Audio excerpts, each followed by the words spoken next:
Hello, my name is Adriana Salgado. In this activity, talk about the natural approach.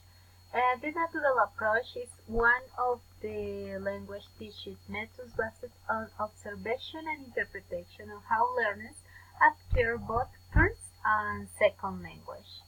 Natural approach, there are any interesting parts. First, learn language in context. Group practice. Student create with language. There are two important persons, Tracy Terrell, Professor of Linguistics, and Stephen Krashe, Emeritus Professor. The natural approach to language learning is designed to develop basic communication skill, proficiency, orientation. And there are advantages and disadvantages. Advantage: this method is very easy, reliable, it is widely used. There's not grammar instruction in this method. Disadvantage: it takes long time and learners can do only elementary things. It does not suit those who don't have much time. The method rarely concerned about correctness.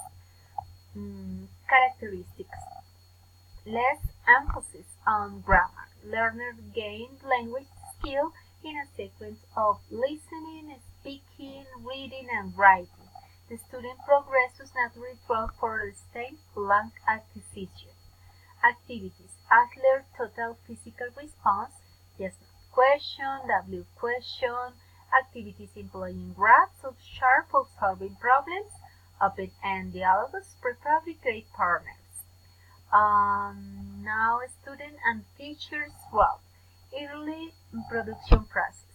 Speak using short process and activities such as dialogues, interviews, yes or no questions. Pre-production process. Student little by little understanding the language and the input from the teacher, and the speech emergence, error decrease, and expansion of the abilities to use longer phrases and sentences. And finally, principles.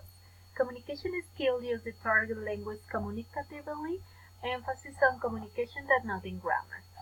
Comprehension precedes production. Good understanding of input through listening, effective use of target language. Production emerges, it should not be forced. Acquisition activities are central. It should help the process of learning. Thank you very much for this presentation.